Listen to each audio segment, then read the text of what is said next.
Bom, olá a todos, dando continuidade aqui aos estudos que eu estava falando sobre demônios, essas coisas. Agora eu vou fazer assim em texto de novo, para ser mais didático, até porque tem assuntos que é melhor fazer em texto, tem assuntos que é melhor fazer em tela, ok? Que nem eu falei naquele meu vídeo sobre Satanás na Bíblia, os demônios que nós vemos, né, os maus espíritos que nós vemos no Antigo Testamento, eles eram enviados por Deus. E muitas vezes como um castigo por alguma coisa, não de uma forma aleatória.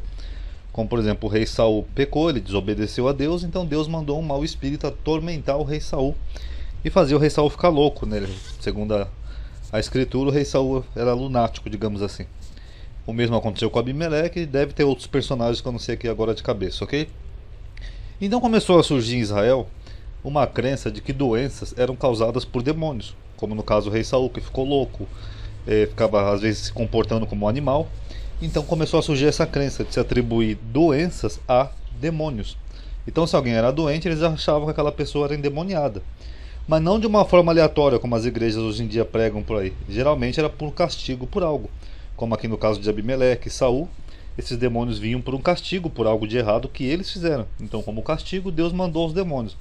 Você pode ver aqui no Novo Testamento, por exemplo, no cego de nascença. Tinha um rapaz que era cego. A primeira coisa então que as pessoas pensavam, ele é cego? Tem um demônio. É um demônio que deixa esse rapaz cego. Porque essa era a crença que eles tinham. E se esse rapaz era cego ou tinha algum tipo de demônio dentro da crença deles, era porque alguém tinha pecado. Como no caso aqui do rei Saul, Abimeleque. Então, o fulano é cego?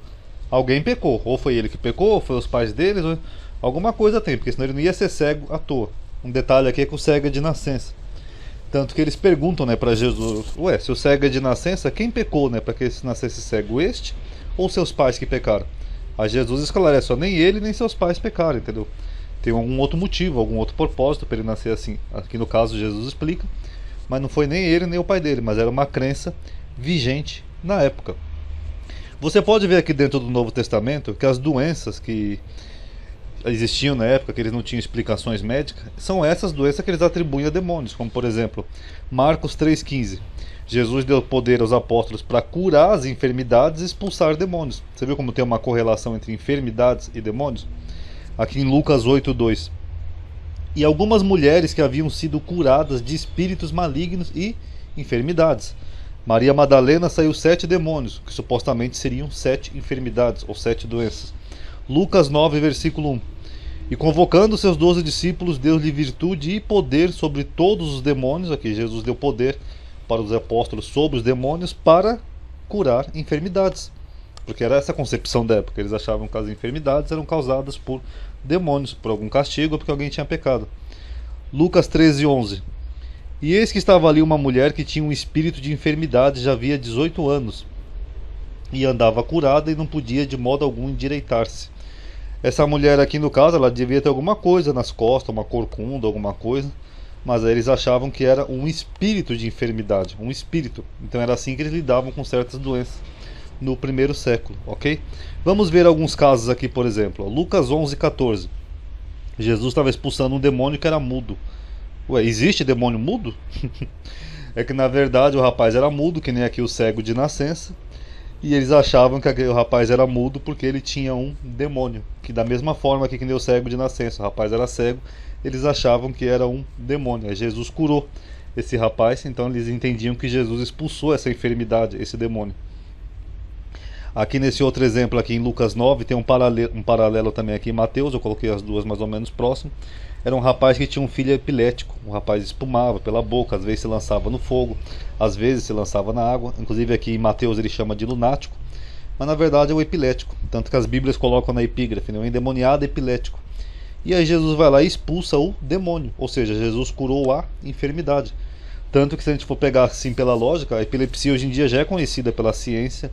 Já se sabe as causas, né? São 3 causas diferentes que podem provocar epilepsia. Uma física, outra emocional e uma outra que atinge o sistema nervoso central. Eu sei porque eu já estudei sobre epilepsia. E hoje em dia nós sabemos que a epilepsia é tratada com medicamentos. Ela ainda não tem cura, mas ela pode ser controlada através de medicamentos. Mas aqui dentro do Novo Testamento você vê que eles viam uma pessoa epilética. O epilético geralmente é horrível, né?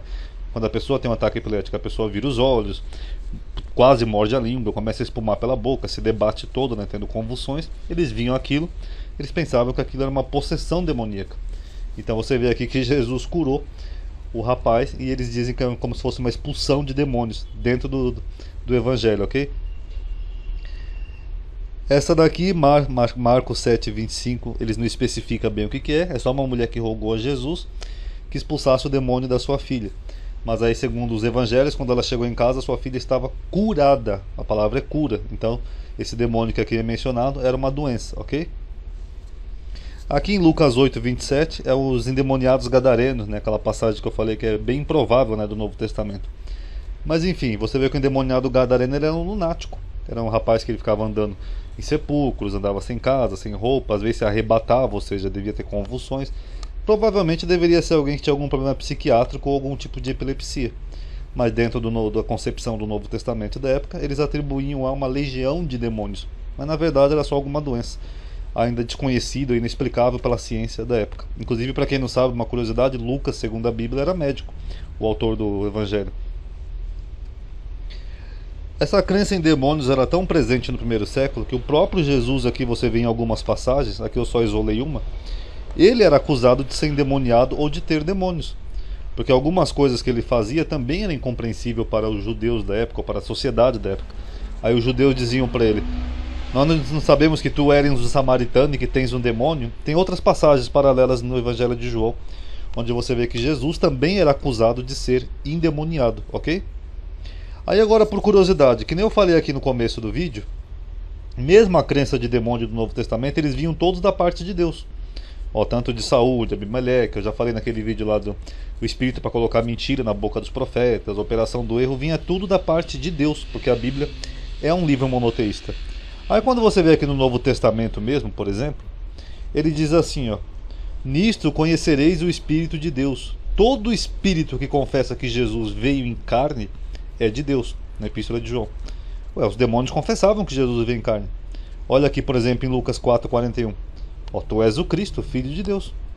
Então eles vieram de algum ser do mal? Não. Todo espírito que confessa que Jesus veio em carne veio de Deus. Provém de Deus. Aqui, por exemplo, Jesus não deixava os demônios falar, pois eles sabiam que ele era o Cristo. Então eles confessavam que Jesus veio em carne. Então todo espírito que confessa que Jesus veio em carne é de Deus, então eles também vinham da parte de Deus, que nem lá no exemplo que eu cito do rei Saul. Aqui os endemoniados gadarenos, por exemplo, os endemoniados olham para Jesus e falam: que temos nós contigo, Jesus, Filho de Deus? Ué, eles reconheceram que Jesus era Filho de Deus. Então eles vieram da parte de um ser do mal, ou eles vieram da parte de Deus? Vocês viram como era a concepção da época?